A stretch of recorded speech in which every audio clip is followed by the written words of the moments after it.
Muito bem, mais uma vez aqui estamos nós com a finalidade de estudar mais uma passagem bíblica.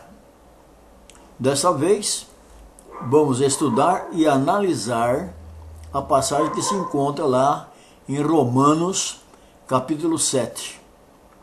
Aliás, essa passagem ela vem sendo muito mal compreendida e muito mal explicada.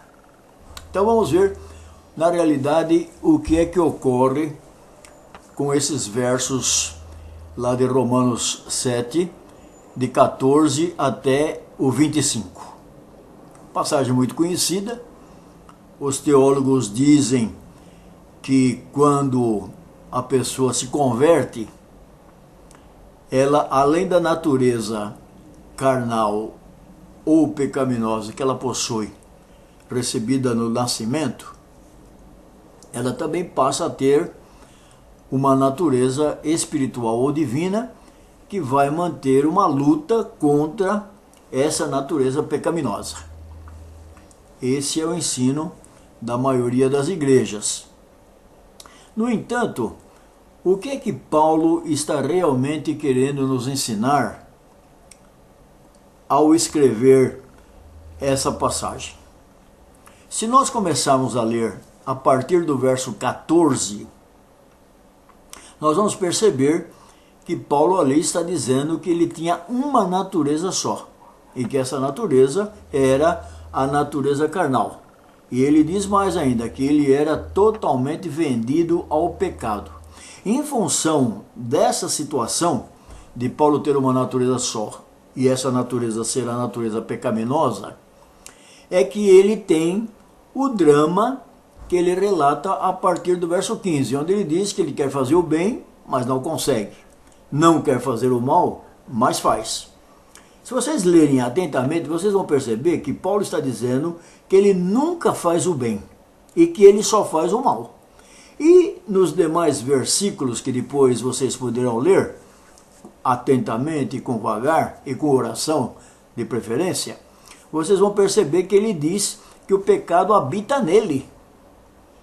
E se o pecado habita nele, que pecado é esse? É o pecado da natureza pecaminosa com a qual ele nasceu, humanamente falando.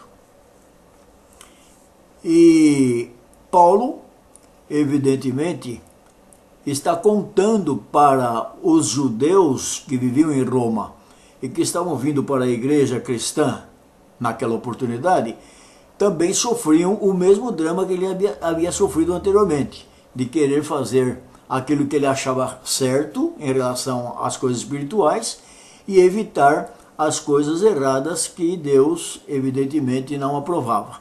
E, no entanto, ele não tinha essa capacidade, esse poder. Por quê? Porque ele ainda não havia conhecido a Jesus Cristo. E ele está falando desse tempo, quando ele ainda não conhecia Jesus Cristo, a pessoas que estavam vindo para a igreja e que passavam pelo mesmo constrangimento também de querer fazer o bem e não conseguir.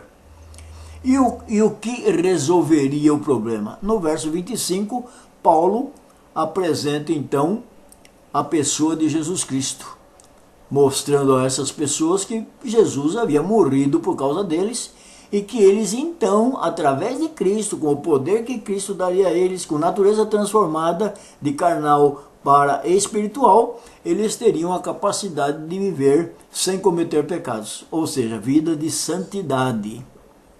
E isso tanto é verdade que no verso 1 do capítulo 8, logo na sequência do capítulo 7, após Paulo ter apresentado a Jesus, ele diz ali que os que estão em Cristo já não sofrem nenhum tipo de condenação. E por que não sofrem nenhum tipo de condenação? Porque já estão vivendo vida de santidade, não estão mais cometendo pecados. E quando a pessoa vive sem cometer pecados, ela não é condenada, porque a lei condena aqueles que pecam.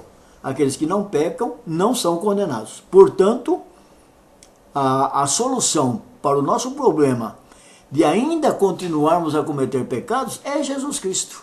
é nós colocarmos a nossa vida nas mãos dele e aceitar a transformação que ele quer fazer na nossa natureza. De posse da natureza espiritual ou divina, evidentemente nós também haveremos de viver vida santa, vida justa, vida irrepreensível e estaremos preparados para o grande encontro com Jesus Cristo.